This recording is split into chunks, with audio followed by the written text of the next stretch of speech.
Hello friends, मैं Reena welcome करती हूँ आपके अपने चैनल भूषण्स गार्डन में।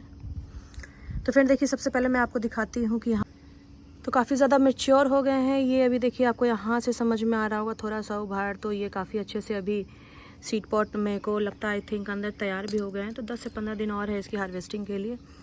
और इसके अलावा और भी काफ़ी सारे सीड पॉट बने हुए थे जो देखिए आपको वहाँ भी दिख रहे होंगे, बहुत सारे हैं, छोटे छोटे भी बन भी रहे हैं। तो चलिए, आज अपनी टॉपिक सीड पॉट नहीं है, आज मैं आपको बताती हूँ कि देखिए बहुत सारे प्लांट मेरे यहाँ पर रखे हुए हैं। नीचे में भी बहुत सारे प्लांट रखे हुए हैं। आप अगर दूर तक देखें तो प्लांट्स की कमी नहीं है।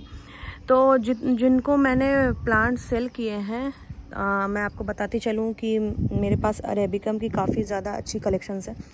तो अगर आपको चाहिए होगा तो आप भी मेरे से ले सकते हैं। स्क्रीन पर मेरा नंबर चल रहा होगा, तो आप मुझे वहाँ से जाएं और व्हाट्सएप करें। तो बेसिकली मेरे पास अरेबिकम ज़्यादा है। तो अरेबिकम और ओबिज़म में क्या डिफरेंस होता है ये तो मैं आपको बता ही चुकी हूँ। मोटा मोटी मैं आपको बता दूँ कि अरेबिकम और ओबिज़म दोनों ही एक अलग वैरायटी है। ये जो आप देख रहे हैं ये ओबिज़म है, इसके ऊपर ग्राफ्ट किया हुआ है और तब जाकर इसमें फूल इतने अच्छे खिल रहे हैं। यहाँ पर भी यही चीज़ है। और ये जो है ये अरेबिकम है। तो अरेबिकम सीड से ही जर्मिनेट होता है, लेकिन खुद ब खुद इसमें देखिए नीचे से कितनी ज़्यादा ब्रांचिंग निकलती है और इसकी फीचर्स उसके फीचर्स काफ़ी अलग होते हैं। केयरिंग दोनों की सेम है। आपको ये बिल्कुल एक दिखने में बोनसाई लुक लगेगा क्योंकि मल्टीपल ब्रांचेस निकलती हुई दिखती हैं आपको। और पूरे अरेबिकम में सिर्फ और सिर्फ आपको इसी पिंक कलर के फ्लावर निकलते हुए दिखेंगे। तो अरेबिकम ओबिज़म की तो बात ये हो गई। दूसरे नंबर पर बात आती है कि जब लोग मेरे से प्लांट्स बाय करते हैं उनको रिसीव होता है, क्योंकि ये प्रॉब्लम बहुत लोगों के साथ है। मेरे काफ़ी सारे फ्रेंड ने मुझसे रिक्वेस्ट करा था कि मैं इस टॉपिक पे वीडियो बनाऊं। तो जब उनको मिलता है तो उनको क्या करना चाहिए, शायद मैंने छोटी छोटी टिप्स दी है उनको, बट मैंने बोला था कि मैं एक पर्टिकुलर वीडियो दे दूंगी तो आपको समझ में आ जाएगा बहुत अच्छे से। तो अभी तो देखिए मेरे पास कोई भी प्लांट ऐसे नहीं है जिसको मैं आपको डेमो करके दिखाऊं, लेकिन मैं आपको इस तरीके से समझा दूंगी तो आपको समझ में आ जाएगा। तो सबसे पहले अगर आपको प्लांट्स रिसीव होते हैं ना, तो आप एक काम कीजिए, कभी भी आपको प्लांट मिले तो आप पहले बॉक्स से प्लांट को अलग कर दीजिए। बॉक्स से आप प्लांट्स को निकालिए और थोड़े देर के लिए उसको खुली हवा के नीचे रूम टेम्परेचर पर ही रखिए। उससे क्या होता है, प्लांट्स जैसे पैक रहते हैं ना, तो खुलने के बाद थोड़ा सा उनको एरिएशन मिलता है, तो थोड़ा प्लांट अपने आप को अच्छा फील करते हैं। उसके बाद आप विदिन आधे घंटे के अंदर आप ये काम कर सकते हैं, या फिर आप 10 मिनट बाद भी कर सकते हैं। मतलब ये नॉर्मल प्रोसीजर है कि आप आधा बाल्टी पानी ले लीजिए और उसमें आप 2 चम्मच के अप्रॉक्स फंजीसाइड मिला दीजिए। फंजीसाइड में आपके पास जो भी अवेलेबल हो, साफ हो, ट्राइकोडर्मा हो, जो भी अवेलेबल हो आप उसका यूज़ कर सकते हैं। देखिए अभी गर्मियों में ना इस वक्त होने वाली सबसे ज़्यादा समस्या, मैं आपको अभी इसके बारे में ही बताऊंगी। पहले मैं अपना वो बात कंप्लीट कर लूँ। तो 2 चम्मच अगर आप फंजीसाइड मिलाते हो तो आधे बाल्टी मतलब 4-5 लीटर पानी के लिए सफिशिएंट है।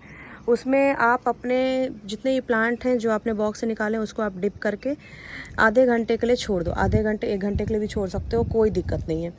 आप ओवरनाइट भी छोड़ सकते हो, इसमें भी कोई दिक्कत नहीं है। अगर आपके प्लांट्स बहुत ज़्यादा डिहाइड्रेटेड आपको मिले हैं तो आप ओवरनाइट छोड़ सकते हो, वैसे भी आप छोड़ सकते हो, आपकी मर्ज़ी है। गर्मी का समय है तो अभी तो कोई दिक्कत नहीं होने वाली है। तो आप थोड़ी देर के लिए उस पर छोड़ दो, उसके बाद आप उसमें से निकालो और प्लांट्स को थोड़ा ड्राई कर लो। ड्राई इन द सेंस कि सन ड्राई नहीं करना है आपको, सेमी शेड में ही आपको प्लांट्स को ड्राई करना है। और उसके बाद आप उसको नेक्स्ट डे रिपोर्ट कर लो। रिपोर्टिंग के लिए बहुत से फ्रेंड पूछते हैं मैडम आपकी सॉइल मीडिया क्या रहती है। तो देखिए वैसे तो मोटा मोटी अगर मैं देखूँ तो मेरी जो सॉइल मीडिया रहती है वो आपको हर एक एरिया के अकॉर्डिंग परफेक्ट ही नज़र आएगी। गर्मी में अभी देखिए मेरे साथ क्या एक समस्या नहीं कहूँगी, मैं संतुष्ट हूँ अपने इस सॉइल मीडिया से। मैंने जैसी सॉइल मीडिया बनाई है ना, तो मुझे गर्मी में ऐसा नहीं है कि बहुत दिक्कत हो रहा है।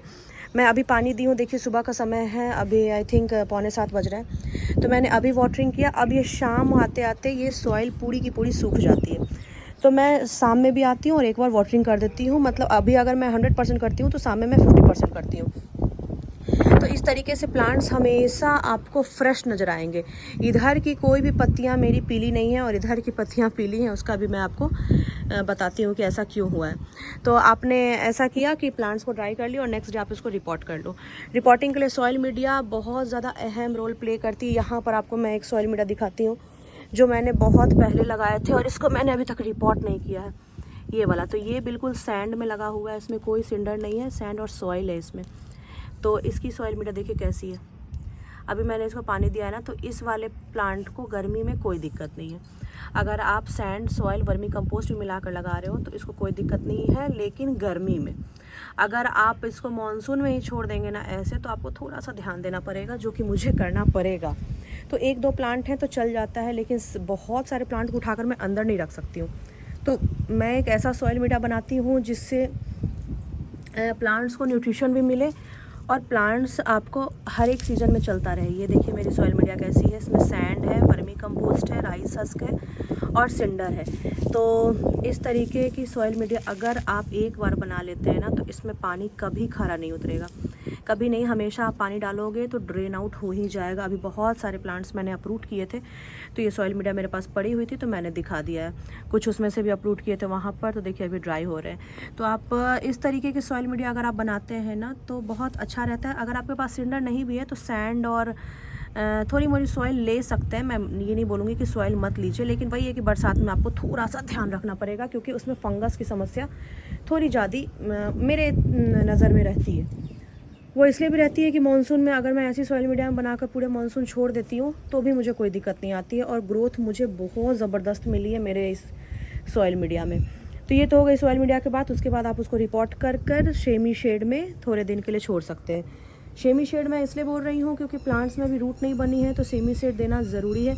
लेकिन अगर आप सेमी शेड नहीं दे पा रहे हैं, अगर आपको लगता है कि आप सेमी शेड नहीं दे पाओगे, आप खुले छत के नीचे रख सकते हो। तो जैसे मैंने अभी देखिए यहाँ पर कुछ प्लांट्स लगाए हैं, तो खुले छत के नीचे भी आप रख सकते हो, लेकिन बस आपको पानी का बहुत ज़्यादा ध्यान देना है। बहुत ज़्यादा इन सेंस कि बहुत ज़्यादा पानी आपको नहीं देना है, क्योंकि उसकी अभी रूट नहीं बनी है।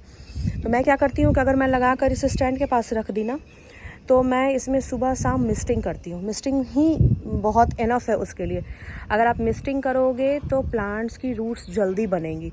लेकिन अगेन मैं आपको बोलूँगी सेमी शेड आप प्रोवाइड कीजिए तो आपके लिए ज़्यादा बेटर होगा, क्योंकि मिस्टिंग करेंगे आप और ऊपर से सन की रोशनी पड़ेगी, धूप पड़ेगी, तो प्लांट्स ऑलरेडी कॉर्डेक्स में जब भी जड़ नहीं है तो कॉर्डेक्स ही बर्न होने का खतरा रहता है और प्लांट्स थोड़े से अनस्टेबल हो जाते हैं। तो semi shade is the best option, आप ये कर सकते हैं। अभी देखिए बहुत से प्लांट्स में ये समस्या निकल कर आ रही है। आपको यहाँ पर दिख रहे होंगे फूल थोड़े से जले जले दिख रहे हैं, और यहाँ पर काफ़ी ज़्यादा प्लांट्स की लीफ येलो हो गई हैं। येलो लीफ का अगर मैं आपको कारण बताऊँ तो हमारे इधर टेम्परेचर अभी अचानक से इंक्रीज़ हुआ है और 44-45 डिग्री तक जा चुका है।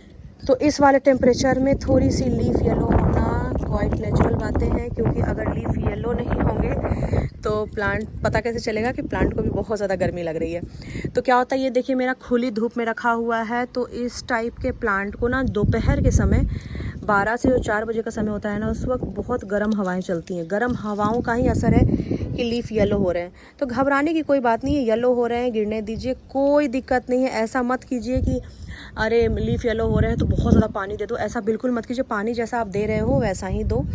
पानी को बढ़ाना या पानी को कम करना ये आपके सॉइल मीडिया और आपके प्लांट्स पे डिपेंड करता है कि प्लांट्स कितना ज़्यादा रूट उसमें डेवलप हो चुकी है। तो बहुत ज़्यादा घबरा कर पानी ना दें। पानी बहुत ज़्यादा देंगे तो फिर आपको दिक्कत होगी, और ऐसा नहीं है कि पानी आप देंगे तो येलो लीफ की समस्या ख़त्म हो जाएगी। येलो लीफ की समस्या गर्मी, बढ़ती गर्मी, बहुत ज़्यादा गर्मी और बहुत ज़्यादा ठंडी, जब बहुत ज़्यादा ठंडी होती है तो भी आपको ये समस्या देखना आपको मिलती हुई दिखेंगी। दूसरा, यहाँ पर आपको फूल भी दिखेंगे कि थोड़े से बर्न होते दिख रहे हैं, तो कोई दिक्कत नहीं है। अभी जब मौसम 10-20 दिन बाद स्टेबल हो जाएगा, 1-2 बारिश आ जाएगी। अब तो देखिए मई की लास्ट होने ही को है और जून लास्ट तक हमारे इधर तो बारिश शुरू हो जाती है। तो 1-आध महीना की बात और है। अगर आप सेमी शेड देते, मैंने भी दिया था, बट जब से वो ग्रीन नेट फटा फिर मैंने दूसरा लगाने का सोचा ही नहीं, बिकॉज अडेनियम है तो अडेनियम के लिए उतना नहीं सोचना पड़ता है कि आपको ग्रीन नेट चाहिए ही चाहिए, अगर आपने प्लांट्स पहले ही लगा लिए हैं तो। हाँ, अभी 1-2 जो मैं लगाती हूँ उसके लिए मैं नीचे रख लेती हूँ प्लांट्स को, तो थोड़ा सा उनको सेमी शेड मिल जाता है। तो बेसिकली मेरा कहने का मतलब यही था कि जिस तरीके से मैंने आपको प्रोसीजर बताया, अगर आप उस तरीके से अपने प्लांट्स को रिपोर्ट करोगे ना, तो प्लांट आपका बहुत अच्छा और हेल्दी चलेगा, और 7-8 दिन के अंदर आपको ग्रोथ उसमें से निकलती हुई दिखने लगेंगी। तो काफ़ी सारे देखिए यहाँ पर मेरे प्लांट्स पड़े हुए हैं। इस वाले पर्टिकुलर प्लांट्स के लिए बहुत रिक्वेस्ट आती है, गॉड्जी है, तो अगर ये भी आपको चाहिए होगा तो अभी मेरे पास अवेलेबल है। बहुत सारे प्लांट हैं जिनको अभी आप ले सकते हैं। यहाँ पर भी हैं, नोवा तंजानिया के भी कुछ प्लांट रखे हुए हैं, पीछे भी रखे हुए हैं। तो अगर आपको चाहिए होगा तो आप मेरे से कांटेक्ट कीजिएगा। यहाँ पर जो 2 सीड पॉट लगे थे ये भी देखिए अब धीरे धीरे मैच्योर हो रहे हैं। तो ठीक है, मैं एज अ गिफ्ट बहुत लोगों को देने का सोची हूँ सीड पॉट। देखती हूँ पहले तो हार्वेस्ट हो जाए, थोड़े अच्छे से सीड्स मिल जाए मुझे, कुछ मैं भी जर्मिनेट करूँगी, क्योंकि मैं इसी से जर्मिनेट कर अपने सारे प्लांट्स को तैयार करती हूँ। तो इस तरीके से आप भी अपने प्लांट्स की केयर कर सकते हैं। गर्मियों में स्पेशली आप पानी का ध्यान रखें। अगर आप इस टाइप का सॉइल मीडिया बनाए हैं तो 2 टाइम आप पानी दीजिए, बहुत अच्छा प्लांट चलता रहेगा। तो चलिए फ्रेंड, मिलती हूँ मैं आपसे फिर आगे किसी और नई वीडियो के साथ, किसी और नए टॉपिक के साथ। और जाते जाते मैं आपको एक चीज़ दिखाऊँ, यहाँ पर देखिए, ये मेरा मैंगो का प्लांट है, 12 मासी मैंगो, और ये मेरा कॉटीमोन मैंगो है। तो अभी देखिए कॉटीमोन मैंगो में बोर आ रही है, यहाँ पर आपको साफ दिख रहा होगा, और ये 12 मासी वाला ही वैरायटी है। तो इसमें देखिए एक मैंगो मैं बचा कर रखी थी, और ये देखिए बहुत ज़्यादा गर्मी से अब ये येलो हो रहे हैं। ओह शिट, जैसे मैंने हाथ में लिया ये टूट कर गिर गया, बट ये काफ़ी ज़्यादा पक गए हैं, यहाँ पर प्रेस होते हुए दिख रहे हैं। तो देखती हूँ मैं इसको काट कर कैसा है कैसा नहीं। ये मेरे पेड़ का सबसे पहला मैंगो है। लास्ट ईयर मैंने इसकी प्लांटेशन की थी और मैंने उस वक्त भी फ्रूट नहीं लिए थे इससे, बट इस बार सोचा था मैंने कि एक आध फ्रूट लूँ, क्योंकि प्लांट्स स्ट्रॉन्ग हो रहे हैं तो एक आध फ्रूट तो लेना बनता था। तो चलिए फ्रेंड, फिर मिलते हैं आपके साथ किसी और नए टॉपिक के साथ, किसी और नई वीडियो के साथ। तब तक के लिए bye, happy gardening, take care.